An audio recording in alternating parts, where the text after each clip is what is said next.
What's going on, guys? Aaron from Top Tier Gaming here, and today I'm coming at you with an Evil Twin Sprite deck profile. Evil Twins are definitely nothing new here on the channel. I've done many Evil Twin deck profiles, and I actually got a top 8 at a Mendenhall Regional with pure Evil Twin back in April. So Evil Twins are something that have been a mainstay of the channel for a while, but finally I've gotten all the Sprite cards that I can finally profile Evil Twins with Sprite. Sprite Evil Twin is definitely the most powerful way to play the deck going forward ever since Power of the Elements, and this is sort of how Evil Twin will be going forward. Now there's a bunch of different variants that you can play with the Evil Twins. You can play with Trick Stars, you can play with Frogs, you can just play Twins and the Sprites. And that's sort of the route I've decided to go for this video, and I think it has its ups and downs, and I'll sort of explain that through the profile. Before we hop into this profile, I do want to let you guys know, Discord link down below, along with all of our other social media links. Also, I am trying to climb the 10K ladder, trying to get to 20K sometime next year, so if you do enjoy this Yu-Gi-Oh content and you want to see more, feel free to like and subscribe. It really helps me out in what I do here on the channel.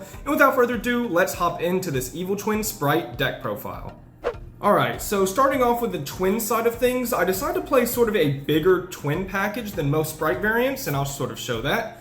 I am deciding to play 2 Evil Twin or Live Twin Lilla, 2 Live Twin Kiss-A-Kill, which is definitely more than the normal 1 you see a lot of lists play. Then I have 1 Live Twin Frost and 1 Treat. Now this is definitely a much larger package than most Evil Twin Sprite lists decide to play. Most are on 2 Lilla, 1 Kiss-A-Kill, and just the Frost. I have decided to make it a larger Evil Twin package because I feel like the twins are definitely, like, this for me is more of an Evil Twin Sprite list, not like a Sprite Evil Twin list, right? Like, its main focus is the twins along with the Sprite cards.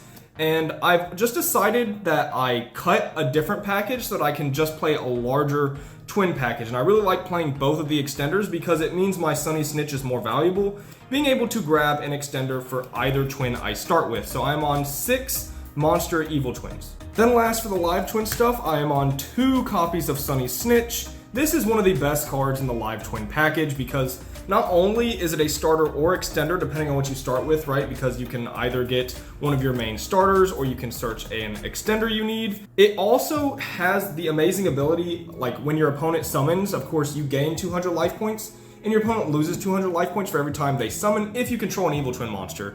And this sort of mitigates one of the weaknesses this deck has, which is that you take damage off of Sprite's starter, which can make game 3 going into time very weird, but this gives you a time win condition, which is very nice.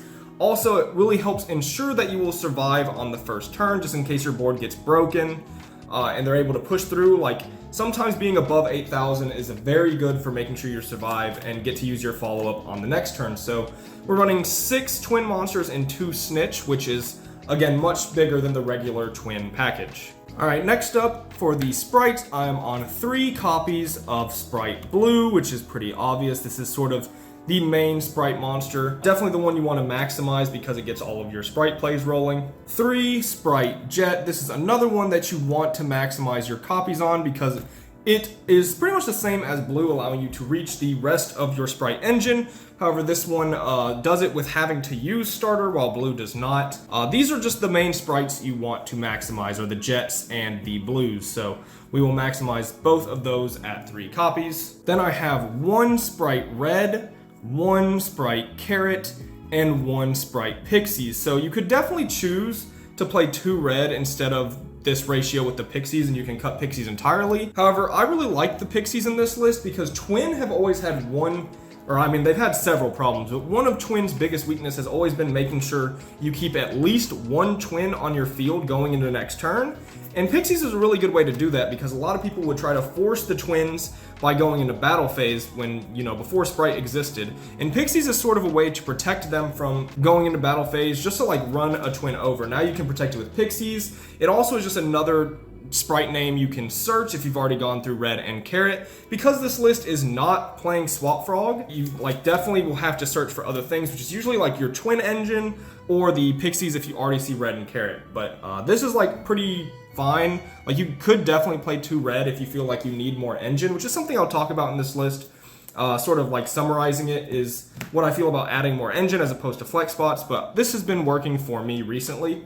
3 Sprite Starter. This is definitely one of the most powerful cards in the Sprite engine because it's the one Sprite card that is full combo by itself. or I mean, I wouldn't say like full combo, but this gets you your Sprite combo going. It's like their 1-card starter if you don't see a twin, but this card is also just a fantastic extender.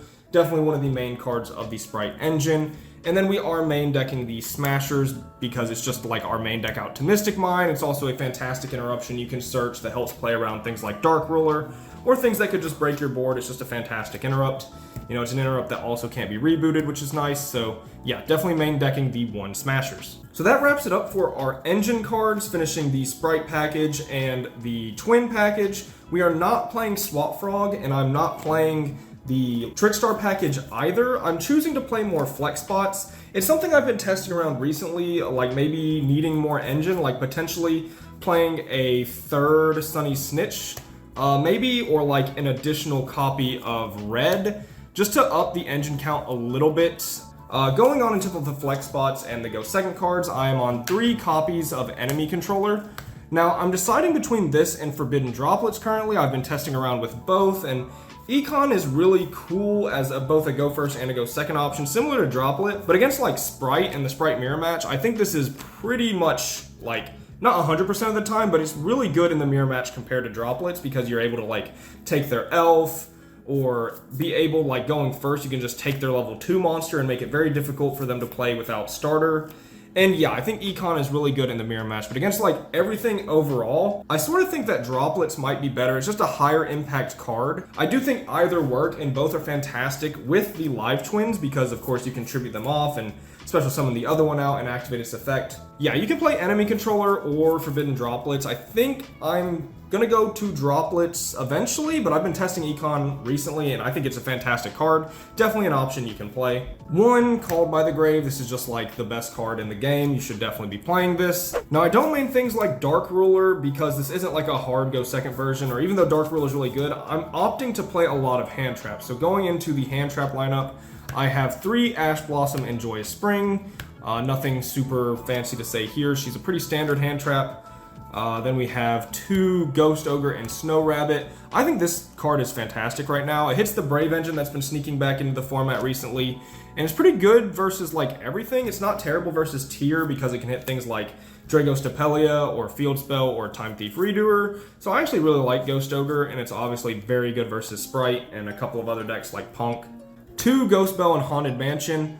Ghost Bell is a really good hand trap. It sort of like pairs along with a card like DD Crow because it's very good versus Tearalaments because you can hit the Tearalement effects in Graveyard. But this also is very good to hit things like Called by the Grave or DD Crow on your cards because Evil Twin is naturally very weak to those. Like Called by the Grave on Trouble Sunny has always been a nightmare, and even though you're not making Trouble Sunny as often, it's still a very problematic card for this deck.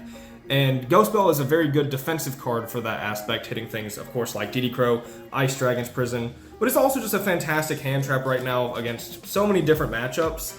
Even against Sprite, it's pretty good because this Bell is fantastic versus Totally Awesome. And then I am on double copies of DD Crow.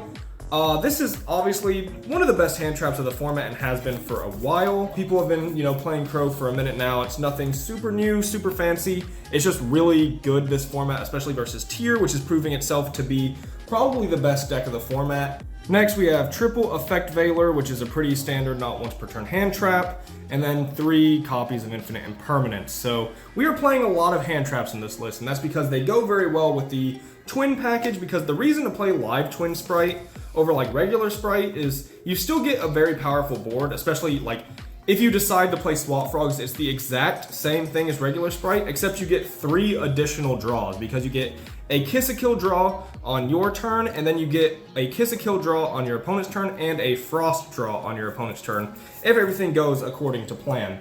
And 3 draws is really good for not only follow-up, but finding more hand traps, which is why we play such a large hand trap package. You definitely could cut some of these flex spots if you want to play the 3 Swap Frog and a Ronin Totem, or maybe you want to play Trickstar, or you want to main deck Dark Ruler. These hand traps are the flex spots that you can sort of alter within the list to fit the build according to how you want to play it. I personally like playing the deck with a lot of hand traps, and I've been enjoying the large hand trap ratio. There are a couple of hands where I do see like 4 flex spots and like a jet and I can't play, but those are like pretty few and far between, and you usually draw an engine piece very quickly and you're able to like hand trap your opponent 4 times and then just go full combo on your next turn.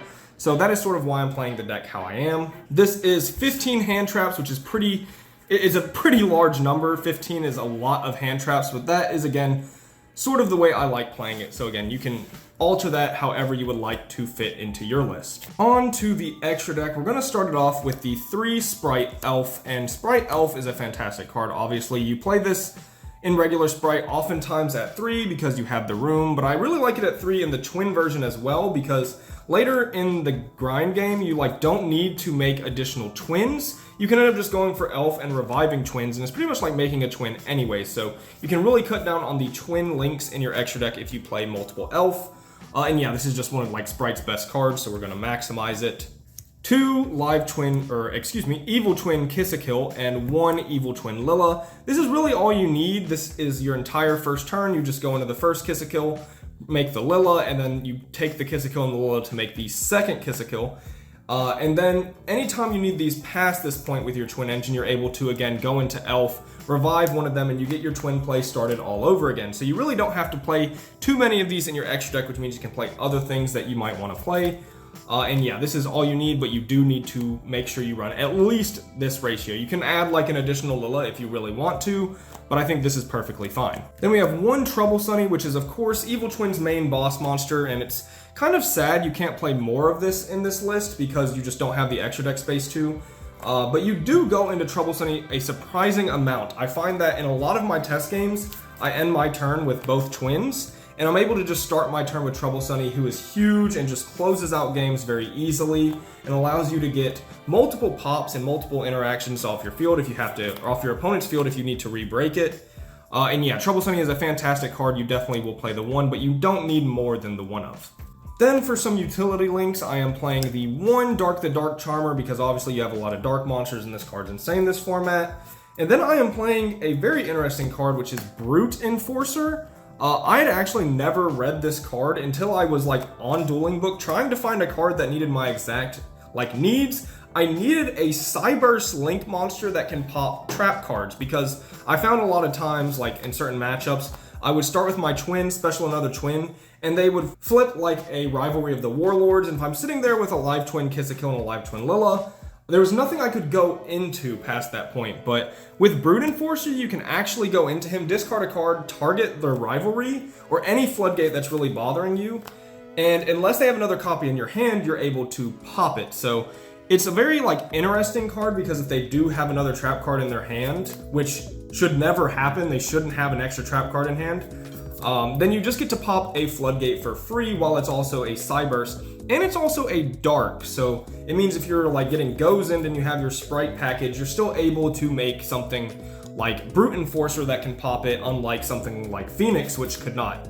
Another nice thing about this card is the fact that it can be made with both engines, but also it can hit any singular card. It can hit a monster spell or trap, unlike Phoenix or Cerberus, which hit very specific types of cards. This can hit anything, which is very nice. And also it's very generic, it just takes 2 effect monsters. So with a card like Enemy Controller, you can essentially take any monster they have and very easily go into Brute Enforcer. So it's something I'm testing. This could be anything. It could be a Lingeribo. This could be an IP Masquerena if you wanted. It could be another Xyz monster. This is just something I'm currently testing. I'm also playing an Underworld Goddess because I am not playing Cat Shark currently. I think you could play Cat Shark over this, fair enough, but this is just a way to get over super huge monsters and really unaffected monsters as well, similar to Cat Shark, but Underworld Goddess is what I'm playing because the Evil Twins lock you into Fiends, and it's sometimes really nice to be able to make a Fiend monster as an out, so 1 Underworld Goddess.